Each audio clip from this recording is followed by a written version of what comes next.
And welcome everyone to the recap of round number 1 of the European Team Chess Championship. It's an event which is held every 2 years, this year in Batumi, Georgia, and all of the European countries, well, most of them are participating with their best players. It's a 4 versus 4 format, and in the end it decides which teams have the most match points. So you have to play together with the team. I guess some of you are also familiar with the FIDE Chess Olympiad. The system is basically the same, just that it's only for European countries.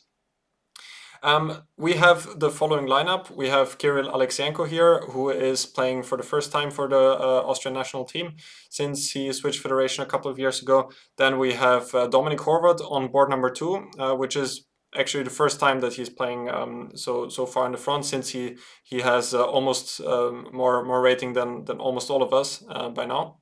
And then on board number 3 we have Valentin Dragnov.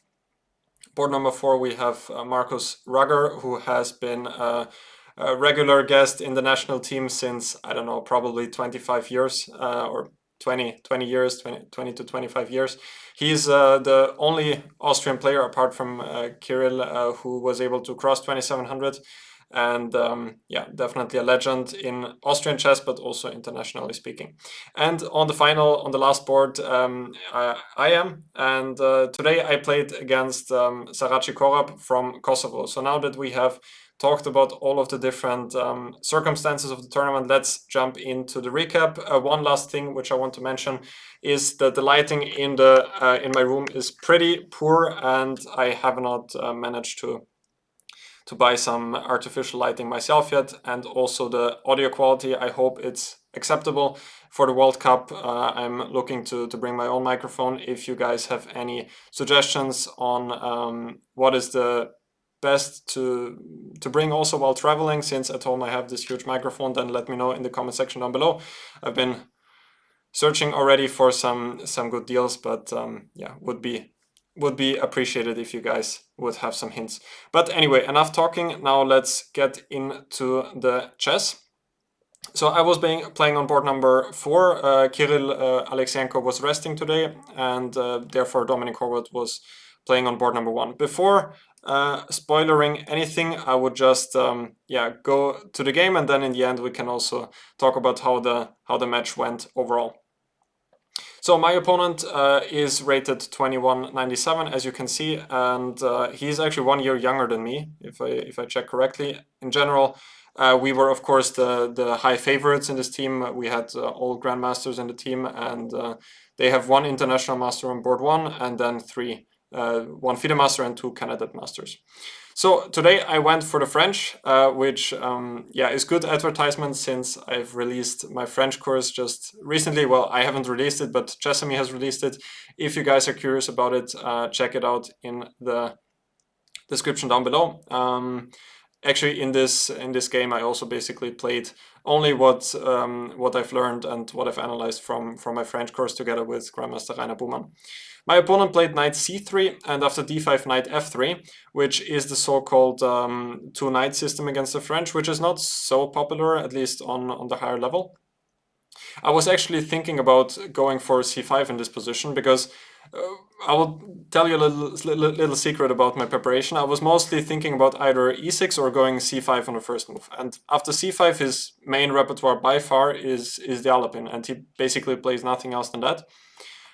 So it made quite a lot of sense here to go for c5, but I felt quite ridiculous to go for that, since, well, he could go for the open Sicilian with e6, which I don't necessarily play or have in my repertoire. So I just went for d5, since anyway, after knight f3 and knight f6, I briefly went through this line if he would have gone for e5 here, which he didn't. Instead, he took on d5, and now we have some strange exchange French with the knight already being on c3, which looks quite ridiculous for white at first, maybe, but actually some strong players like Richard Rapport have played like this before as well.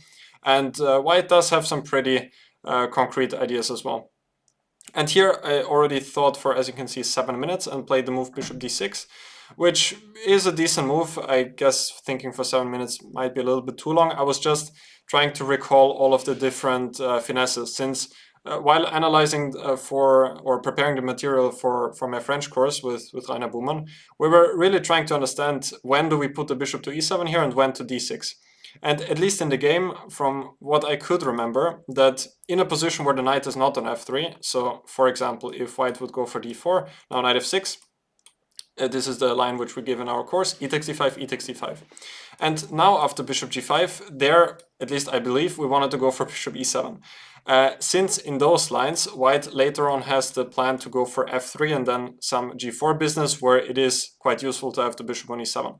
This is at least what I thought to have remembered, and therefore in this position I put the bishop to d6 because the knight is already on f3, and I wasn't really scared about this pin here. Of course, bishop e7 would be completely playable as well, but if you can do it without suffering any negative consequences, then putting the bishop to d6 is probably a more active square in general. He followed it up quite logically by going for bishop g5. By the way, in this position, yeah, I was also thinking about bishop e7, also knight c6, where I recalled a game between Dominik Horvath and Valentin Dragonev in the Austrian Bundesliga. They played on board number 1. Valentin is in my team there, and Valentin managed to win this position in just like 15 more moves, I think, with the black pieces. I think Dominic played something like 95 here, which was, yeah, he didn't have his best day then. But I was kind of, yeah, I knew that the line is pretty good, but it does get quite symmetrical, and I wanted to keep some play in general since I played against a lower rated opponent. So I went bishop d6, bishop g5, now c6, otherwise knight takes d5 is a major threat, queen d2, short castle. Now he played bishop e2, which I thought didn't really fit that well together with his whole strategy. I thought that he should go for queenside castling here, most likely. Let me just fix the camera for 1 second. My frame is a little bit small. Hope that's a bit better. So I thought that he would go for queenside castle. By the way, I'm without an engine here, so whatever I'm saying is without any guarantee that it's correct, but long castle or knight e5 were mostly the moves I was considering. Knight e5 followed by f4 is quite a dangerous plan if white can get it, but generally I thought it would be quite slow. For example, here I thought I would be in time with knight d7, f4, and something like along the lines of queen b6, for example. Maybe also here, now that I'm thinking, there might be h6, bishop h4, and then there are many ideas with knight e4, with the point that after bishop takes d8, maybe I have knight takes d2 here. I think that's working out for me pretty well. So it just feels a bit slow for him, or a bit too early for him to go for 95. However, long castle does seem to be a little bit more in the spirit, but here, as I said before, the knight is already on f3, and now I can go knight d7. Knight d5 now is stopped, and generally I felt like here black should be the one who is a bit faster with the attack. I have the plan b5, b4, then queen a5, for example, sometimes also b5, then knight b6, knight c4. And with this knight being on f3, white does not have the plan to go f3, followed by g4. Of course, he could try to go h4, h5, but all of that does seem pretty slow compared to my pretty straightforward plan with b5 followed by b4. So he played bishop e2, which, as I said, doesn't really fit in that well with the whole setup. Now I played bishop g4, which I guess is a decent move. I was also thinking about moves like rook e8 first, or even knight d7. But now after knight d7, I thought he would castle, and yeah, with this bishop being on c8 still, I didn't really see a way to really generate something. Rook e8 I thought could be quite flexible with the idea that after short castle now I could also go bishop g4, and now after h3 I could go bishop h5, which we'll get to in a second, but in a game when white still has the chance to castle queenside, I wasn't sure that this is working out so well. But after rook e8 I thought that maybe his plan is to go for queenside castling here, when funnily enough in those positions I thought that having the rook on e8 might actually be a worse version for me in some cases, perhaps because after white plays rook e1 at some moment, then let's say bishop d3, I could suffer some back rank issues there. So yeah, that was at least my logic here and why I played bishop g4 immediately. Probably all of that doesn't make so much sense, but bishop g4 is anyway a decent move, I believe. Now he went h3, otherwise I just finished my development quite normally, and as you can see the knight on c3 is now pretty misplaced because it's not really doing anything, because the d5 pawn is protected quite nicely. So that's of course the major downside of putting the knight to c3 in this exchange structure. Yeah, h3. Now I took on f3. What I was saying earlier was that after bishop h5 here, I was a bit scared of g4, bishop g6, and then something along the lines of knight e5. I was briefly calculating it, like, I think, was it rook e8 here? Or throwing in h6. And if bishop h4, again, I had some tricks with knight e4. But yeah, I wasn't so sure at all. Also here, like, maybe black could take here and go for something like this. I don't know if this is completely crazy, probably it is, but at least white does have some tricks. For example, here f4 followed by f5 might be coming. Still not clear how dangerous that actually is. Also queen takes f2 might be possible, but with the f-file opening up, it doesn't seem fully healthy. And after bishop takes f3, what I played in the game, I knew that if he captures back with the bishop, I didn't even really consider g takes f3, which he played in the game. Then I would play something like rook e8 probably, and then either knight e2 or bishop e2. I thought that the position is of course extremely drawish, but I have the better side of it all. For example, here could actually I was thinking if I should go for h6 first. I wasn't entirely sure. Like I had a couple of different tries, but for example, knight e7 short castle, and now something like queen c7. Should be a dead draw. White even has the bishop here, but I have the more active pieces overall, and I will get knight e4 quite quickly. At least that was kind of what I was hoping for. Let's just say white goes c3, knight e4, and if we get an outcome like this, white is definitely suffering because rook e8 is coming. White probably has difficulties to hold the e-file. Still should probably be in the drawing margin, but I thought that I have some tries there. But anyway, in the game he played g takes f3, which came as a pretty big shock. I was considering some structures like this, but not here specifically. Like if white would castle queenside, and then after that, if I could take at some moment and then gf3, which then could be a little bit dangerous. But in the game, well, here I would go knight d7, of course, not take on f3, but just in general. In the game, I thought he would just be too slow. I play knight d7, and now he castled queenside. After the game, he told me that rook g1 might be a bit more precise, because after long castle, now I got queen c7, and I was already in time to play knight h5. And if he starts with rook g1, now if queen c7, at least he said bishop f6, knight f6, and rook g7, which does seem quite reasonable. And here, I don't know if I'm lost, but I'm definitely not playing for anything. White at least has a perpetual check, probably more than that. Like, this looks pretty dangerous with rook g1 to come. Maybe I can defend everything like this, but I don't really believe in my position already. Still, after rook g1, then we were discussing I could go for something like king h8 probably, and if queenside castling, then queen c7, which I guess should be quite similar to what happened in the game. Yeah, because here all of this doesn't work with rook g7 because I have, well, not now bishop f4 because of bishop g7, but I can take, and if rook g7 there's bishop f4. This trick was quite prevalent in the game as well. So he played queenside castling, I played queen c7, so my strategy in general is to occupy the f4 square. That was my idea in the game. Not to advance his pawns, because if he gets the pawn to f5, then his attack becomes more dangerous, because then the bishop is opening up on the king side, and also I will have a harder time playing g6, because then he can always capture, and then my king gets a little bit weaker. The same applies also for this pawn. If he manages to get h4, h5, things could become a little bit dangerous for me. But I had the feeling that he was just not in time to get any of that in the game. So he played rook dg1, which I'm seeing now those Leech's comments is an inaccuracy. Apparently bishop d3 would have been better. Still, I think that I should be better with a move like knight h5, for example. Maybe white can still play knight e2. I guess that could be one idea.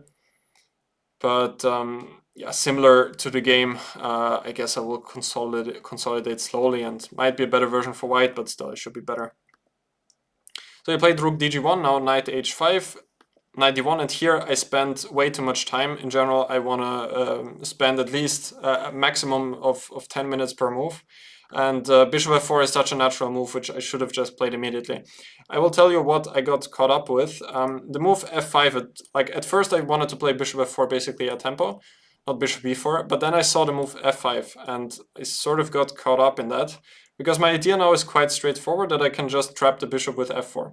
Like if white goes for something slow like king b1, then I will go f4, and I guess that here I should just be winning, because I will slowly go king h8 and then h6 at some moment after do preparation. Even though there white still has some tricks, like with h4 and then giving the piece under good circumstances, but I thought this just should be quite good for me. But after f5, I wasn't sure if he goes knight e3. And now if I go f4, knight g4, I was thinking about this position for some time and didn't really manage to get like a clear conclusion, because like I can go h6 at some moment, but then I have to think about some sacrifices. Also, he could just go back bishop h4. Like here, concretely, I was thinking about bishop d3. And if h6, I don't know if he goes bishop h4. Like also sacrifices do look a little bit dangerous, even though probably they don't work. But yeah, I just wasn't sure about all of this. For example, this, not entirely sure. And then also bishop g6 might be coming. And I've created some weaknesses with this f5, f4. So I don't know, maybe this is good. I also don't have to play f4. Like I was also thinking about keeping the tension with a move like king h8, but then bishop d3 might be coming. And if I go g6 now, protecting the pawn, then the bishop always has the h6 square. So I didn't really want to allow that to happen. So after I was spending that time, I just went bishop f4 after all, kind of just seeing that it should be a pretty decent move.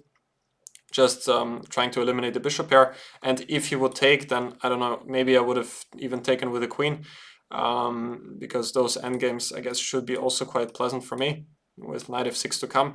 White just has the long-term problem that the knight on f4 can probably never be kicked out. Even if white manages to exchange it against his knight, probably my other one is going to f4 as well. And h3 is going to be weak for forever. Even if the pawn goes to h4, I can fix it, and in the endgame it's always going to be super weak. So he played knight e3 here, which I thought was the best try. Now I went knight df6, and here he went for king b1, which I thought I was quite happy to see, because now I took on g5. I think his best try would have been h4 here. And even though I should still be clearly better, I was a little bit afraid of this move, because now I didn't really see a great way to get my knight to f4, because whenever I take here, he goes hg, and all of a sudden I would be losing because the h file opens up. So there, like, maybe I would have gone king h8, but if he goes king b1 now, like, I was thinking to go h6 at some moment then, but even here I'm not sure that I'm actually threatening to take on g5, because after hg the h file will open up, and yeah, it's also not clear what white is actually doing here. So to be fair, but maybe queen d3, and then he can think about jumping to f5 with the knight. So I thought h4, this practically speaking would be his best try. Now I'm thinking that if I could have taken on g5 right away and then going for the same, maybe that would be more precise. And then going knight f6, just not to allow him this h4 option. Could be one idea. But anyway, now I took on g5 and went knight f4. Even though, of course, I would have hoped for him to take on f4 and getting my knight to f4 immediately, but life simply does not always work like that. So he took knight f4, bishop d1 now. I went g6, just slowly improving my position. And now he went c3, which I was already kind of happy to see, because it will give me opportunities for counterplay on the queen side later. For example, with b5, a5, and b4. I will tell you a small story, because before the tournament I was studying a book by Mikhail Shereshevsky, and well, I mean, I knew already for a long time that winning to win in chess, you have to create a second weakness. And here I have the pawn on h3, which is a weakness. I also have the knight on f4, which is a great asset for me.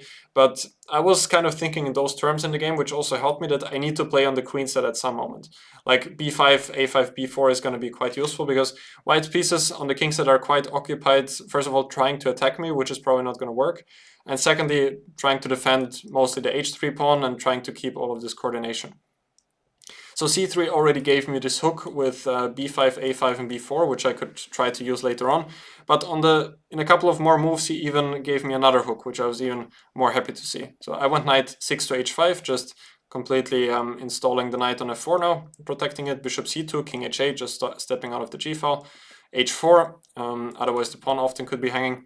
Rook a8, just one move I made. In general here I was trying to play pretty fast. My opponent was already running low on time, and I was just trying to increase the pressure, because for him it's actually not so easy to find any useful moves here.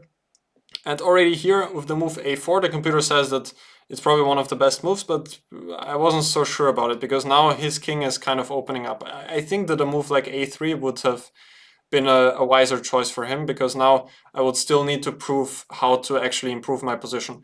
I had a couple of ideas, like I could go, for example, rook e7 or rook e6, and then slowly maybe prepare rook d8, b6, and then c5. That was one idea. I could also, on many occasions, just play f6 to try and just kick this rook out. But I wanted to keep this option and sort of keep him in the dark whenever I would go f6. But a position like this, or rook g1, he's just completely paralyzed. I could also try to double up on the e-file and pretend that I'm doing something there. Still not a completely easy win, but black should manage to improve the position slowly, and practically speaking, it should be quite difficult for white to hold. Another reason why, in general, I would like to wait with f6 is, let's just imagine all of those rooks are gone, then I do have the option to play queen e7, and then h4 would be falling. Even though it's probably a negligible thing, because even if all rooks are gone, the pawn on h4 is anyway gonna drop, even if I have the pawn on f6. Like I could also bring the queen into h3, for example. But he played a4, which now sort of weakens his king, and sort of immediately I went a6, which I realize is probably not the best move, but it's quite unpleasant for him, because now I'm intending to play b5, and after taking a takes b5, and then I have created my second weakness. This is what I was trying to say earlier, that I have the a file, which then I can use to attack my opponent's king. Now he went c4, which I guess is still sort of an acceptable idea to try to create some counterplay. Otherwise, if I get b5, I really don't see what white can do at all. He just has to suffer on both sides of the board. So I went c4, now I included f6, rook g4, which apparently is inaccurate. Rook g1 would have been better, which I also thought in the game, because the rook on g4 is not really attacking anything. The knight on f4 is duly protected, and if rook g1, the rook could try to help with the defense or with some play on the other side of the board. I took on c4, knight takes c4, now I played rook e2, queen b4. Only have to be careful not to blunder this rook on f8, which would be checkmate immediately. So I played rook d8, and now already he committed the final blunder of the game. My position is already winning, but still he could have prolonged the fight a bit longer with, I don't know, some moves. But anyway, f2 will fall, then f3, also d4 is weak. Just have to be careful not to get checkmated on f8.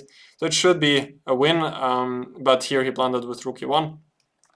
Small tactic for you guys: how does black end the game here immediately? You can stop the video if you want to try to figure it out yourself. In the game I managed to find it.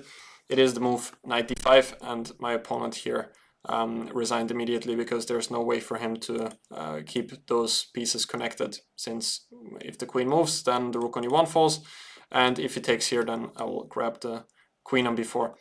I'm curious why the valuation is dropping by 0.6 here. Maybe a5 is objectively stronger. I thought during the game that this move is also winning, but yeah, with the same idea after queen c3, knight d5. But here I don't really see why this should be any better of an option, because now white at least gained some material. So maybe this is a mistake. I think knight d5 is probably the best way to end the game.